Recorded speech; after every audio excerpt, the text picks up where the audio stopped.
Welcome to the Career Refresh Podcast. I'm your host, Jill Griffin.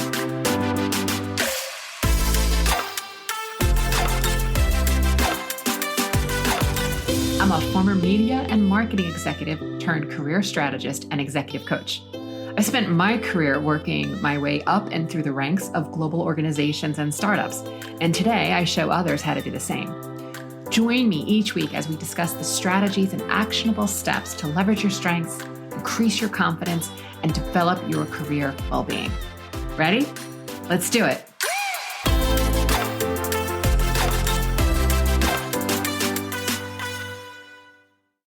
Hey, I'm Jill Griffin, and I appreciate you tuning back into the podcast. Today, I am interviewing Tom Powner. He is the CEO of Career Thinker, an executive resume writing and boutique recruiting firm. Tom started his career working on his dad's coffee truck at a very young age, and this experience taught him everything from customer service, operations, and running a business. It's where he learned to tap into his leadership skills really early and begin to lead people at a young age. Tom brings a wealth of information in today's episode about the job search in the marketplace and all that we're looking at these days. Friends, it is about relevancy. We talk about how you have to stop making your resume a job description because it reads then like a job description and make it a marketing tool about how you need to write it for the audience that is receiving it. Tom sets the record straight on some of the incorrect information that's floating out and about out there on the internet around what you need to do around the job search and resume, and he sets the record straight. We talk about AI, both in the short term and the long term impact on the job hunt and recruiting. And listen, a tip, AI, it can be your writing assistant. It cannot be your copywriter. Taking the human out of the process makes your content generic, inauthentic, and frankly, it sounds quite fake, and we can spot it.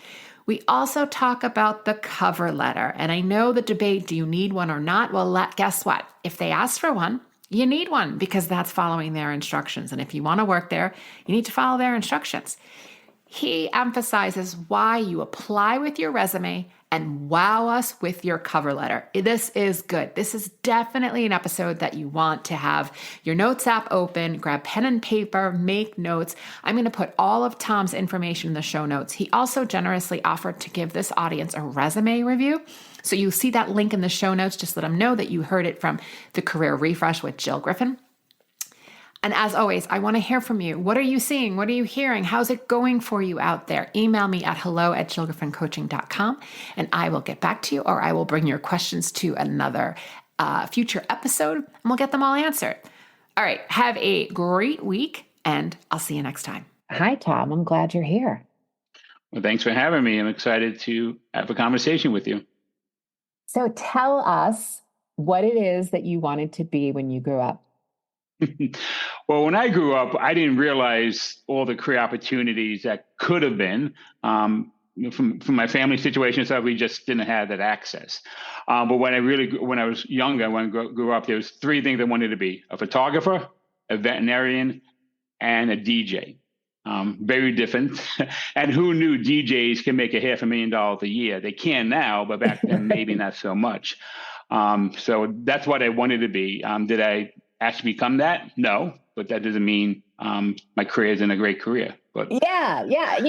There's also something that I almost want to figure out how to do unofficial research, because the volume of people that I speak to for this work that tell me they wanted to be a veterinarian and then didn't do it, there's something super interesting there. And it makes me think that the work that we chose, and again, helping others, right, which is basically the same kind of concept, that there's a red thread through that. Super interesting. So tell us then, take us through the story. What did you end up doing and how did you get to where you are? We'll get to where you are today, but how did you navigate that path? I've been working since I was 14 in the family business. My father had coffee trucks and I was up at 3 a.m, out with him all day during the summers. And then even through college, I worked with him. And I actually learned a lot of sales techniques from watching my father. I mean, he was amazing. Who think a coffee truck would bring in the volume of money that he did? years. So Well, he in New had a York very, City, yeah, yeah, which he had switches a very up. successful, business, and he had 6 trucks. So I learned a lot of the sales foundation back then, and then I had a summer job, and that parlayed into a really good job. I was promoted to general manager when I was 19. I went to college. I never finished college because I was making way too much money too young. At 20, had a condo, had a boat, and everything. So I kind of made too much money too young. But then when I lost that job, I was kind of pushing into more of the real world. And my first real job in a corporation was in retail. Caldor department stores, and as a store Oh, manager, and then BJ's, and then I did that for quite a few years, and then I shifted to the same type of function, but more into the wholesale industry. So I was in charge of sales, operations, human resources. So I kind of built my career around that, and it just kept taking the skills I learned, and I just got better at it. And the one common skill that I used in every one of those positions was the leadership that I learned. Because you have a lot of skills, but sometimes you lack the leadership. It's hard to climb that ladder that corporations have. So I did that, and about 14 years ago, I was just stuck. I mean, I was making great money, loved the job, loved the company, loved my clients, but I was working 70 hours a week for somebody else. So I took a step back after some health challenges, which kind of was the trigger point. And I took stock of my career, what I was doing, my relationship. I had a strong relationship. So everything was going right. It's just the job was going to kill me. So I thought about doing something different. And the concept of career thinker, the company I have right now, I've always had in my mind ahead of something I would do when I retired. So I took that thought of the retirement job plan and just put it in full force and put it in place 20 years earlier. And that's where I am now. I'm career thinker, where I help people. I empower them with the tools and knowledge or confidence to move their careers forward. Typically, our clients anywhere from middle managers to C-suite executives. So we get to deal with a lot of different people. And at this stage, my business, I built it to, I have 6 writers and career coaches on my team. And we also do recruiting in the niche industry, the past industry I came from. The recruiting fell in my lap. So kind of have a boutique company. I love where I am right now. I don't want to get it much bigger, but I'm going to guide it through my retirement, and even do it as part of my retirement as I get close to that age.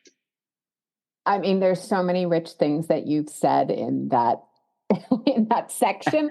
One of the things that I'd love to go back to is something that stuck out for me when you said that about leadership, that you tapped into your leadership skills. And that's really intuitive of you at that young age to be able to do that. Can you tease that out a bit for our listeners to see, like, what was it that you noticed in yourself and in the organization that made you make that connection that, oh, it's leadership that they're looking for, or that I need to show up with? Well, the first job I had from age 17 to 24, 25. I was promoted. I was given a lot of responsibilities. And one of the things I noticed, and it was a company that was growing very rapidly. So I grew with them. And one thing I noticed, most people around me that was part of the management team and stuff were managers. They managed a process. They didn't manage and lead people. And I learned that very quickly from my father and watching him, how he dealt with people. And then I just took a lot of those things I learned when I was younger and just really realized that everybody has a different purpose, a different path, different strengths. So when you treat everyone exactly the same and you don't nurture what they have and where they want to go, your teams are going to get stuck also. So I learned that very early, and I kind of just kept developing those leadership skills. Didn't realize I was doing it at the time. When I look back now, I realize, okay, my leadership, my way I approach people, my own brand and what I bring to my table and their table matters a great deal. I think what I'm hearing, and it's making me think too, especially around the panic that everyone's having around AI. And okay, let's be fair. There are things to be nervous around disinformation and miscommunication, no doubt. But what I'm hearing is what people would call soft skills, which I think is kind of a BS name, and I would call them essential skills. What you're telling me is that it was you really learning from your dad and sales that everybody's on their own path. They have their own purpose and their own strengths, and we have to nurture that. So as people who choose to work in corporations or work with others, if we're not knowing how to lead people, none of us are going to be successful. And the reason why I bring up AI is AI can't take that from you. They can't take the human nuance of learning how to manage and lead others. So I love that sort of juxtaposition between those two. Yeah, When, I mean, I agree 100%. And some people are born with more leadership abilities. That doesn't mean you can't learn them, but sometimes it's very hard to develop them. And sometimes you just have to live in the trenches and learn them, from the ground up. yeah, and I think that's true too. I was raised in an environment in which business was regularly spoken about at the dinner table. And when we were, as a family, people were talking about that. So I was able to pick up ideas and thoughts around business at a very young age that I wouldn't necessarily have known had my family been talking about other things, right? So it's also, you do learn some of it early on, but actually putting it into practice, like there's theory and then there's like Yeah. clinical, putting it into practice and modifying, because I would imagine there's probably been times where the approach you took with someone wasn't the right approach. And you're like, oops, that didn't work. I got to try something different. Do you have any Or, stories to share there? yeah, actually, yeah. One of my first corporate management positions was at BJ's Social Club. I was director of, I was operations for one of the largest clubs they had in Long Island back in the late 80s, early 90s, and with the Long Island. Um, I fell into like kind of rabbit hole. There was three women that worked in the apparel department, and I don't pay attention to gossip and stuff like that. But there was a situation I learned later on that two of the girls or the women were kind of against the third one, so they just constantly just made up these stories and stuff. And I fell into that. I believed them and didn't investigate anything or what happened. I really reprimanded the third woman because I thought she wasn't performing. I did some coaching with her. Long story short, she quit. And I felt really bad, but I felt like, okay, so we got rid of a problem. As time went on, shortly after she had quit, I realized my decision wasn't the best route to the decision to, not investigate. And what I've learned is sometimes step back and take a full inventory of the situation before you make any decisions or assumptions. Unfortunately, I was also young. I was in my mid-20s when I learned that. Yeah. But a really smart recap of, we maybe get our first impression of a situation, but in retrospect, pausing, reflecting, giving some space to it, perhaps we'll have new information and make a different decision. I appreciate you sharing that. Right. And I really did learn from that. And, as I started managing bigger groups, multiple locations in my other companies I worked for, I always carried that with me. And every time I would step back and say, well, I can't let that happen again. Let me get the full inventory of what's going on.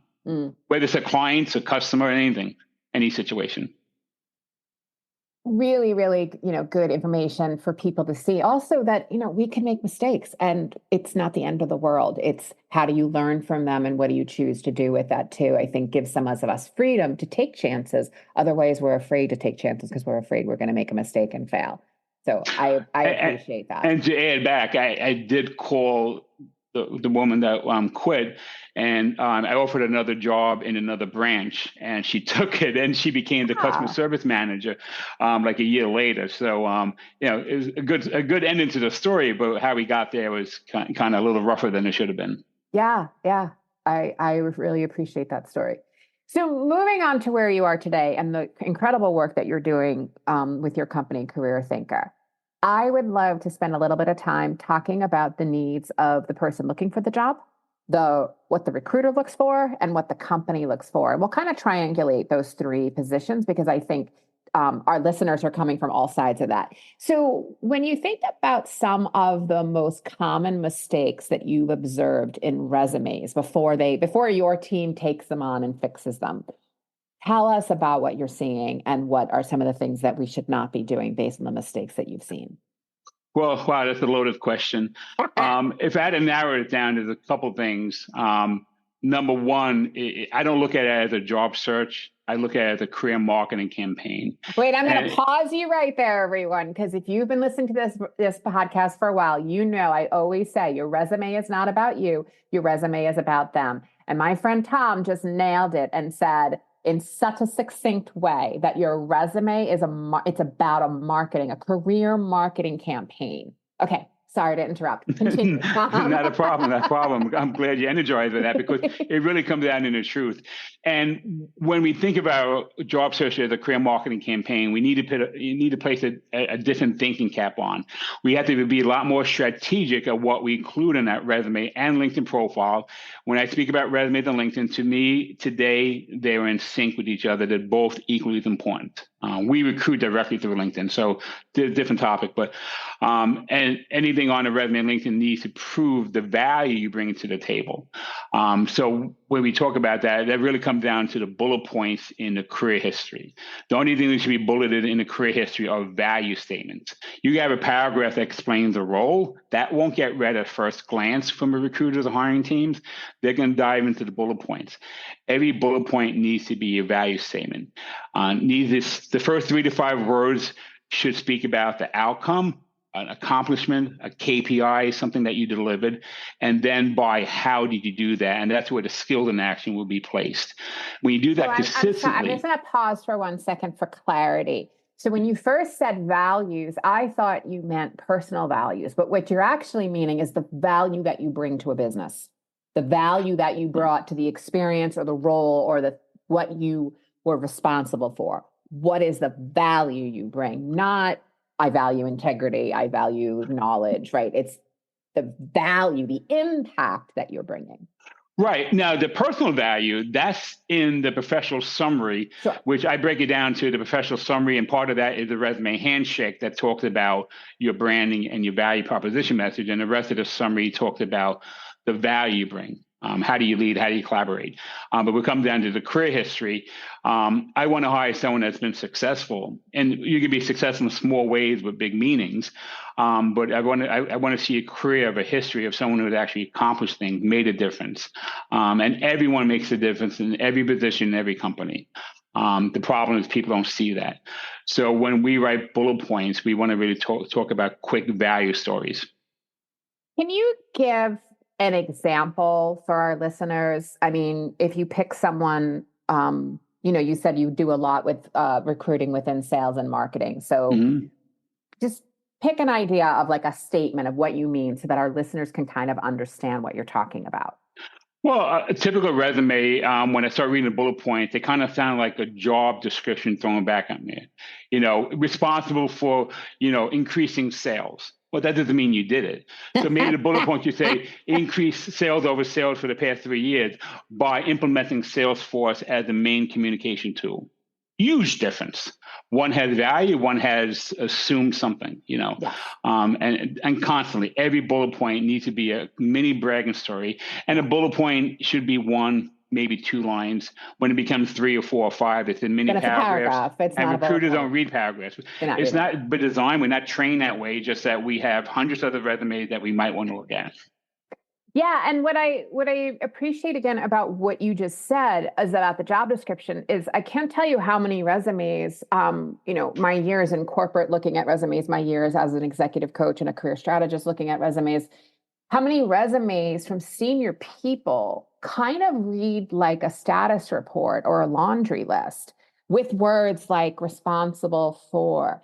And I get it. You were responsible for that, but it reads then like if you're going for those senior level titles, that resume ends up reading like a solid manager. We want someone who's responsible, but it's not that transformative leader, the person that I need to hire to make the impact, the person I need that's the solution for the problem that I'm having within my organization. It reads like okay, yeah, he's done some things. She's done some things.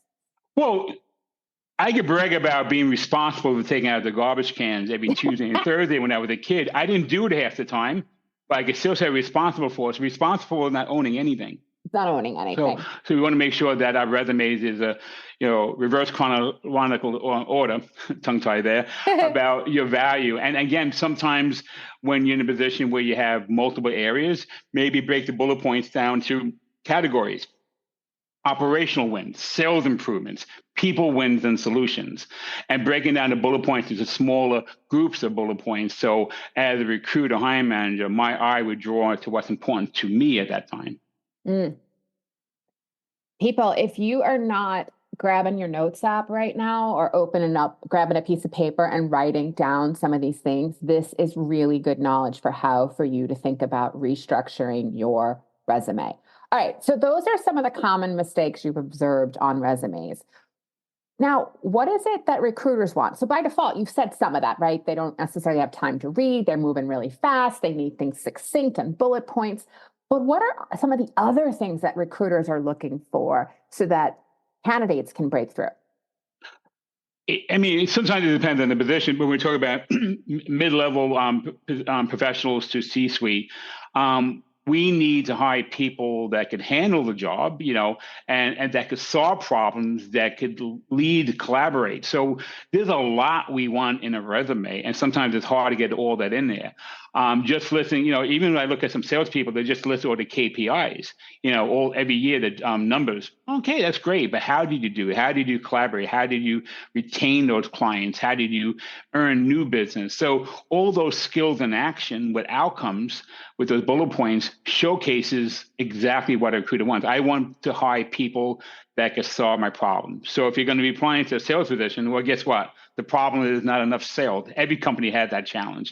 If you're in HR people, it's about hiring and developing the best talent to drive the business forward. So we know what the problems are. It's not a secret. It's right in the job title in many cases. So showcase how you solve those problems. And obviously there's certain industries and certain positions that could be a lot more deeper than that. But in general, that's basically what we need to do for our clients. Is there a best practice for candidates to get the attention of the recruiter, either by email or LinkedIn? How do they get the attention of the recruiter? Yes, they need a marketing document called a resume. That's Right. solid, but I still need to get to the top of the funnel. I still need to get you to create the awareness. And that's a major challenge, Dave. I was just before we got on this call, because I'm going to put a blog post together, because I'm looking at the amount of applications the job was posted on LinkedIn. I just looked at 5 of them. In 3 weeks, they have over 4,000 applications. So I think part of that is AI is generating these applications for people, and they're applying to 100 jobs an hour or something. I also, though, heard, Tom, tell me if you heard this too. I heard from a couple of different people who are very close to the algorithm elves at LinkedIn that 4,000 number is not completed applications. It's started applications, because many people start the application, realize that because of the ATS, the applicant tracking software, that I have to actually retype my resume now because it actually doesn't read my resume in the right way. And I can't be bothered. And well, wait, is this ATS or that ATS? So I've heard from quite a few sources that it's started applications, not completed applications. What do you know? Well, I'm in LinkedIn Recruit all the time, but these are job postings I'm looking at. They're all easy apply, and the application doesn't go in until you hit submit. So these are completed applications. Okay, so now there could be other situations where that might not be true, but these are completed applications. Okay, and you're applying with your resume and your LinkedIn profile. So it's a little bit different than the ATS system, but okay, got it. Thank you for that clarification. But yeah, so it's really really aggressive. So I forgot the so my question was, so how does, okay, I've got a beautiful document. I've got a strong career resume marketing document. How do I get the recruiter's attention? Well, there should be a 3-pronged approach, and you have to be active in all of them. Number one, you do want to apply for jobs that are posted, but 50 to 60% of the time, sometimes people say 80, the job or the position's filled already through internal applications, internal referral programs. internal networking, social recruiting.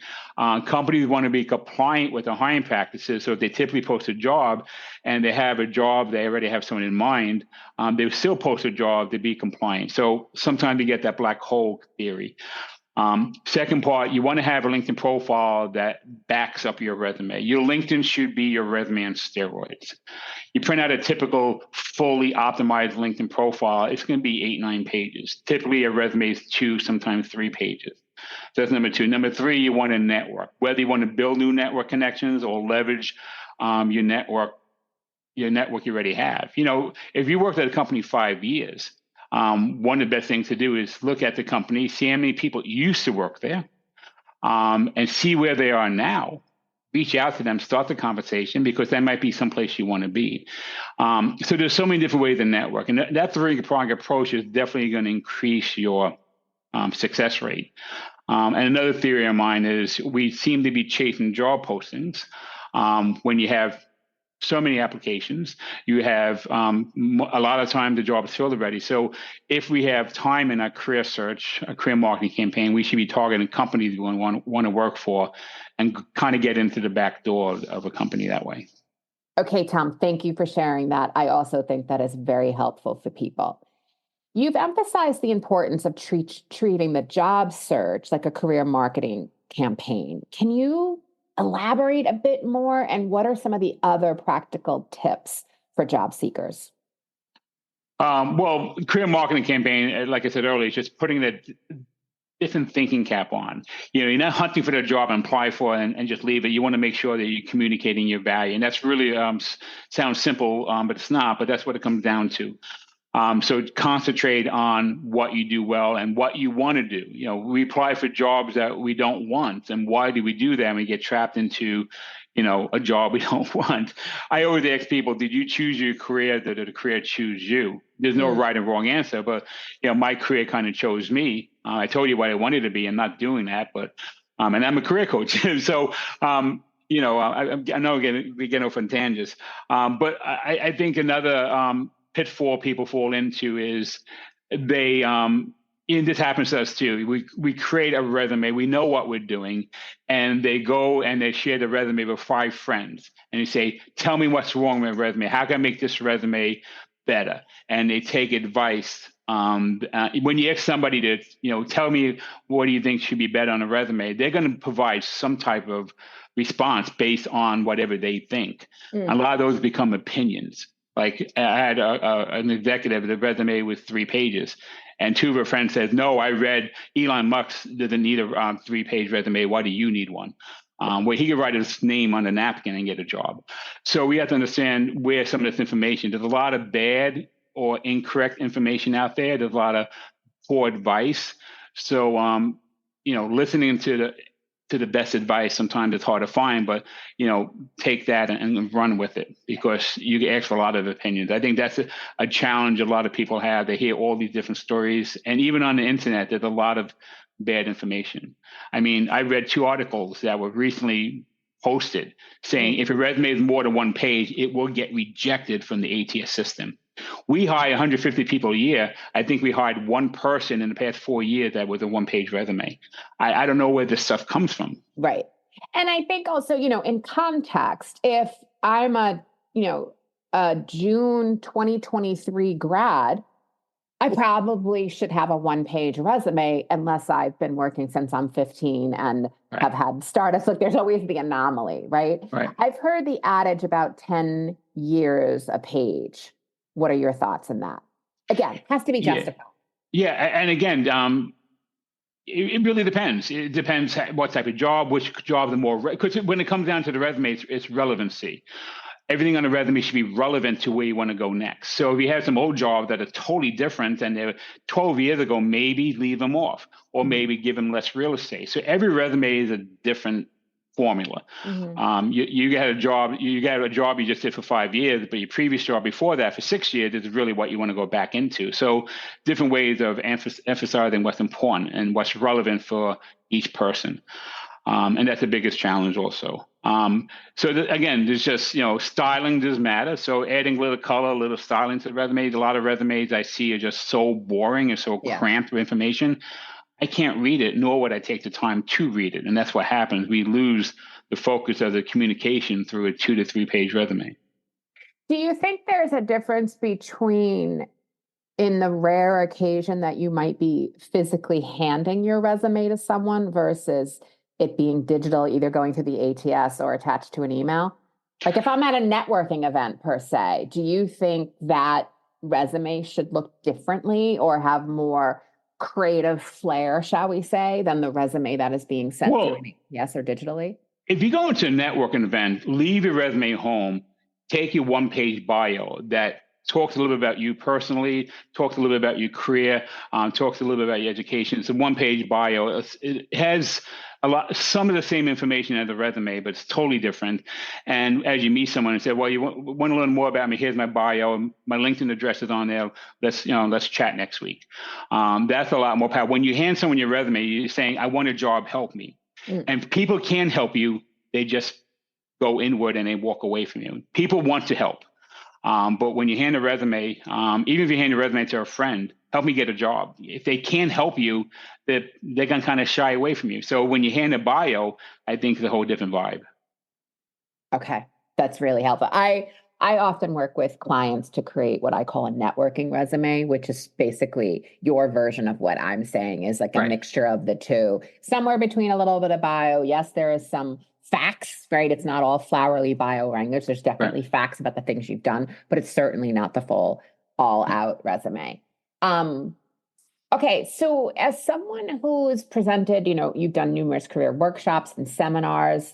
Are there, nope, I'm not going to ask that. You already answered that. Let me see if there's one other question and then we'll wrap. Is there anything that you want to touch on that I didn't ask you?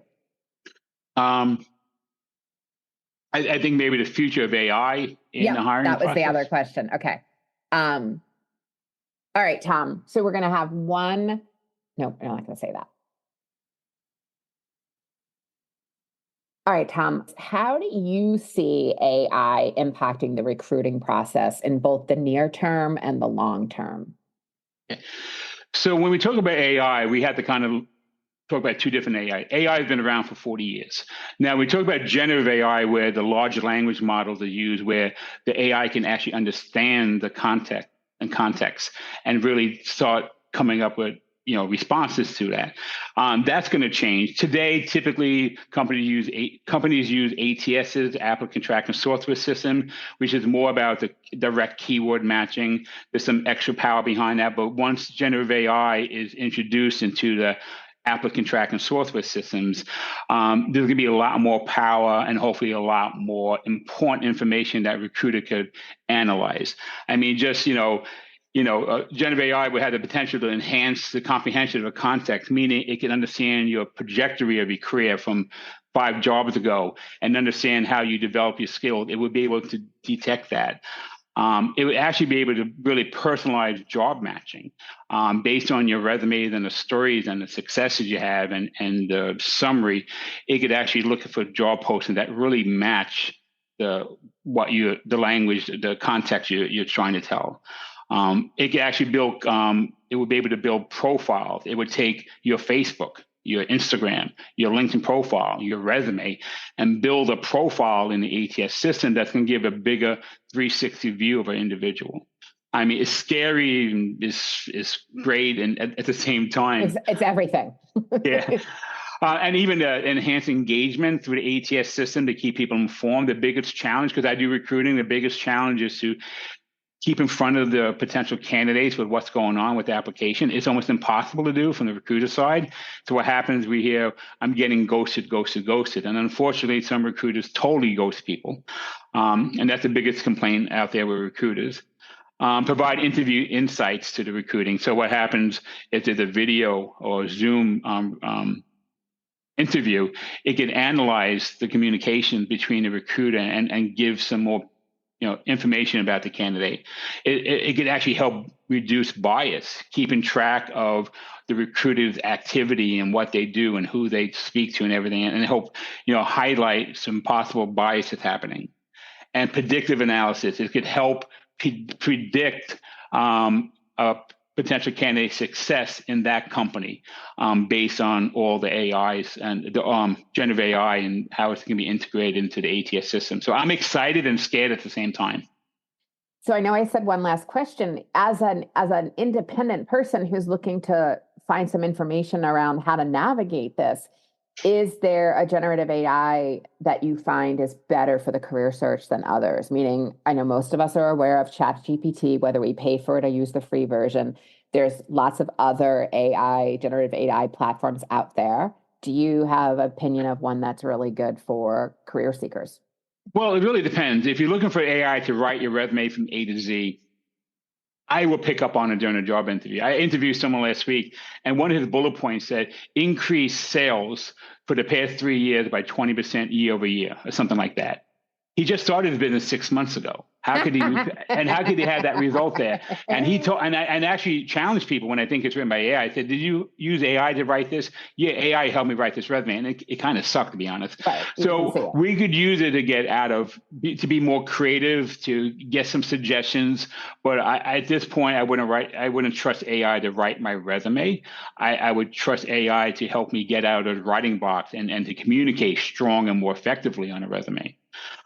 So there's a lot of these AI programs that would apply for jobs for you you're not even have anything. You're not going to see anything. It's going to create the cover letter, tweak the resume, update your resume, and apply for the job for you.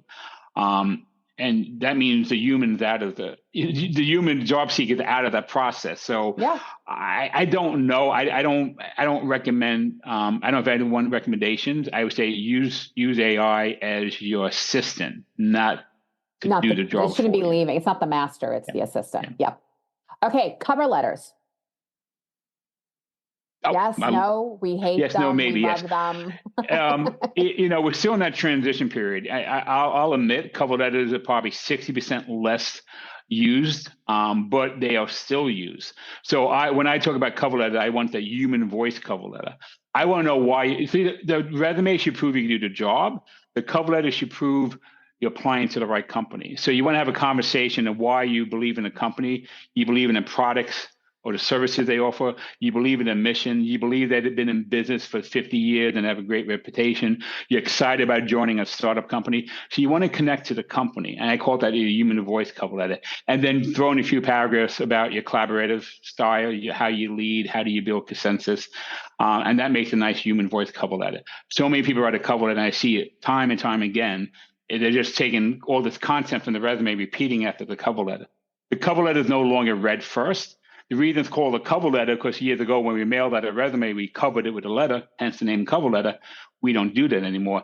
So if you apply for a job and they ask for a cover letter, you need it. If you don't send it and they ask for it, you took a shortcut and you couldn't follow instructions. I have one company for the HR position. They say, apply with your resume and wow us with your cover letter. I am not allowed to send up any candidate, regardless how great the resume is, if they didn't have a cover letter with the application. Now I could go back as a third-party recruiter and ask for a cover letter, but I can't send a client up. And if you apply for a job and there's a spot to upload a cover letter and a spot to upload a resume, that typically means they're expecting it. All right. So friends, sorry, you still got to work on the cover letters. And again, if they don't ask for it, there's no spot to upload it, you're probably safe, because in many cases, your about page and your LinkedIn profile kind of takes the place of a cover letter. Well, the easy apply within LinkedIn, you usually don't have to upload it. Right. It just takes your LinkedIn resume that's already stored in the system. Right. Tom, this has really been helpful. It's a wealth of information for our listeners, and I appreciate you taking us through this. I will put all of Tom's information in the show notes, everyone, so you know how to get in contact with him and to use his services. And Tom, I thank you for being here.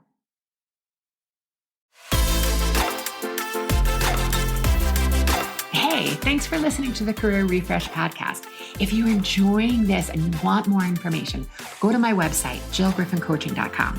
There you can find information on how to work with me one-on-one or my group programs, or even bring me into your workplace. I'll put the link to my website in the show notes. But hey, listen, before you go, do me a favor, rate and review this podcast, because it definitely helps me get the word out to people everywhere so that they can also thrive in the workplace. All right, friends, I appreciate you. I'll see you soon.